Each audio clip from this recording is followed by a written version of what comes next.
Buenas tardes, hoy veremos el contenido de la semana 3, la cual fue ley de Colombo y ley de Gauss.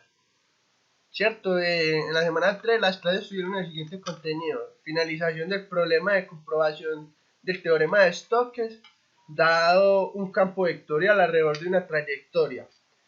Como ya dijimos, la ley de Colombo y la ley de Gauss. Uno de los conceptos iniciales fueron las unidades fundamentales del sistema internacional, SI. Aquí podemos ver que son 7, pero vamos a utilizar las primeras 4, con las cuales al combinarlas se construyen las variables eléctricas como voltaje, potencia, etc. Acá las podemos ver cuáles son: la longitud, masa, tiempo y carga eléctrica. ¿Cierto? También veremos los prefijos de múltiplos y submúltiplos. Hay variables que van a tener valores muy pequeños o muy grandes y se van a utilizar con mayor frecuencia los resaltados en la tabla. Aquí los podemos ver, los prefijos y sus múltiplos. ¿Cierto? Acá veremos las interacciones que se originan con fenómenos físicos diferentes y cantidades físicas de la naturaleza en particular. Como la gravitacional la reciben todos los cuerpos que tienen masa, y la electromagnética tiene que ver con las cargas en reposo y en movimiento. Esa interacción genera campos magnéticos y eléctricos. Las 4 interacciones fundamentales de la naturaleza son la nuclear, la electromagnética, la interacción débil y la gravitacional. También veremos materiales, dependiendo de las propiedades mecánicas, físicas, químicas y eléctricas, etc. Desde el punto de vista eléctrico se dividen en conductividad, permitividad y permeabilidad, las cuales tienen una relación directa con 4 parámetros eléctricos: conductividad con la resistencia, permitividad con la capacitancia y permeabilidad con la inductancia. Con estos 3 parámetros eléctricos se pueden obtener todos los modelos eléctricos. Entonces aquí tenemos los parámetros, sus unidades y el valor en el vacío. También se leyó una interesante definición de la palabra campo. Field en inglés es usado para describir un área en la cual hay alguna manifestación de energía. En el curso se van a hacer estimaciones de las propiedades de los campos, pero no se van a resolver dichos campos, los cuales son mostrados en la siguiente tabla. Aquí estamos las propiedades de los campos, que son vector E, que es intensidad de campo eléctrico, dado en unidad voltios sobre metros; el vector D de densidad de campo eléctrico, dado en coulombos sobre metro al cuadrado; el vector H, que es intensidad de campo magnético, dado en amperios sobre metros; y el vector B, densidad de campo magnético, dado por la unidad de tiempo. Tenemos también la introducción, la veremos. El primero sería: un campo electrostático es producido por una distribución de carga estática. La segunda, la polaridad de las cargas eléctricas, si es positiva o negativa. Las cargas iguales se repelen y las cargas diferentes se atraen. También veremos una carga puntual, que hace referencia a la carga eléctrica de un cuerpo sin dimensiones, y la carga eléctrica se mide en unidades de Coulomb. Cuando los elementos ganan electrones se dice que adquieren polaridad negativa y pierden o adquieren carga positiva. Ganar o perder electrones se denomina polaridad. Cuando las cargas tienen la misma polaridad, tienen una fuerza de repulsión, y diferente polaridad tienen fuerza de atracción. La carga eléctrica tiene unidades de Coulomb, y también existen leyes que ayudan a estimar las propiedades de los campos, las cuales serían la ley de Coulomb y la ley de Gauss. Bueno, entonces acá explicaremos un poco de la ley de Coulomb, la cual este físico francés, Charles Coulomb, estimó a partir de experimentos una primera ecuación que relaciona las fuerzas que se generan entre las cargas. Perdón.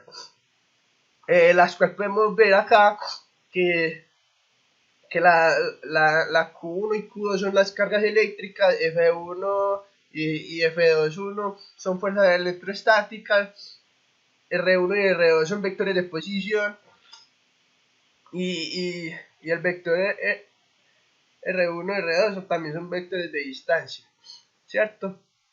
Acá podemos ver entonces bien la explicación de la ley de Coulomb, en la cual la fórmula o la función sería vector fuerza es igual a 1 sobre 4 pi de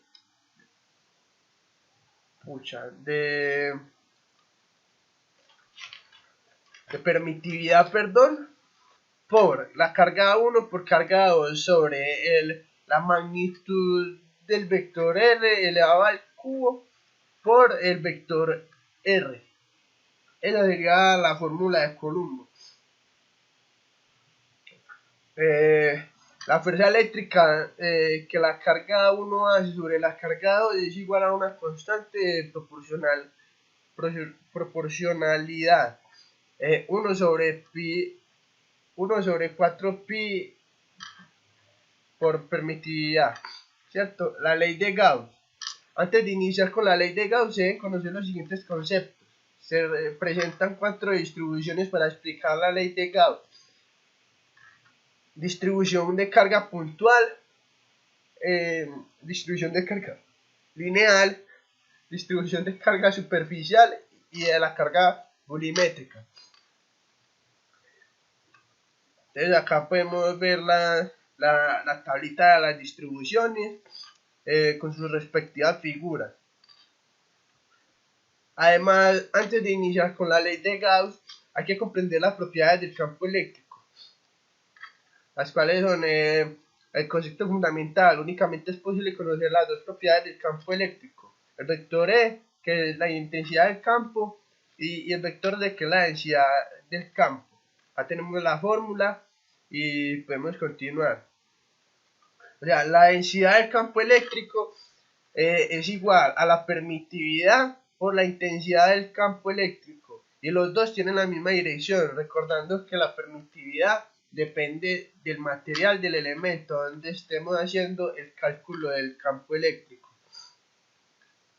Aquí leeré la teoría de Gauss,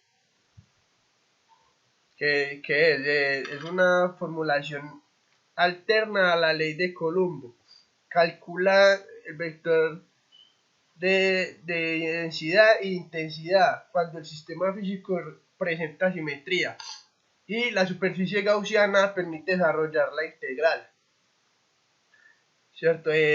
La simetría debe ser de tipo cartesiana, cilíndrica o esférica.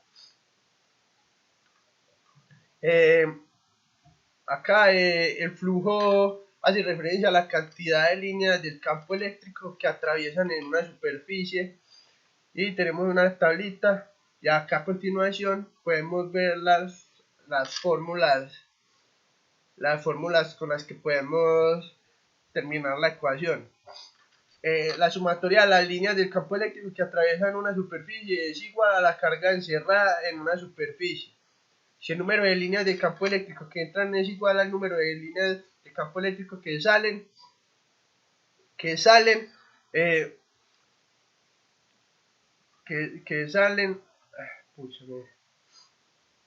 se dice que el flujo es igual a cero y por lo tanto no tiene carga eléctrica al interior de la superficie.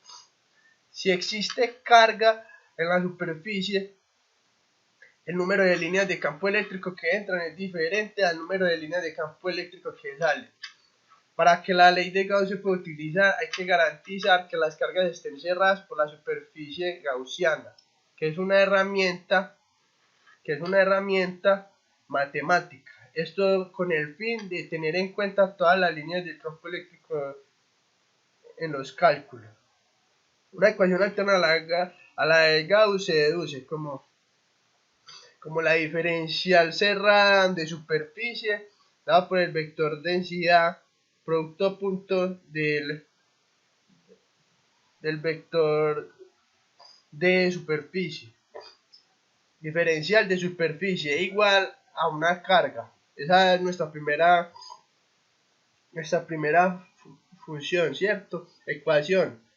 Ya después la reemplazamos en la 2 y así sucesivamente hasta llegar a la última ecuación, que nos daría la integral cerrada de superficie dada por el vector densidad producto punto vector diferencial de superficie, que da igual a la diferencial entre b de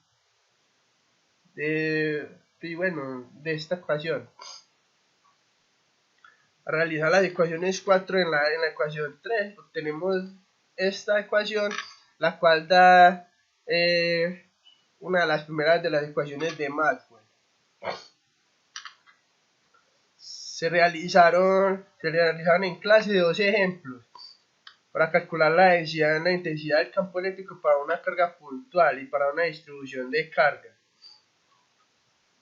Esto es uno de los ejercicios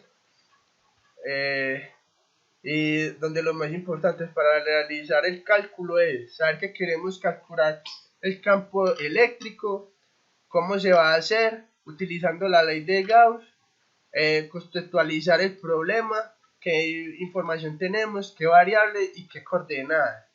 Se siguen los siguientes pasos: definir las coordenadas a utilizar, identificar la dirección del campo, elegir la superficie gaussiana, la cual tiene tres funciones: encerrar la carga eléctrica, identificar el diferencial de superficie y definir los límites. Y el cuarto punto sería resolver las ecuaciones. Muchas gracias por su atención. Nos veremos en el próximo video.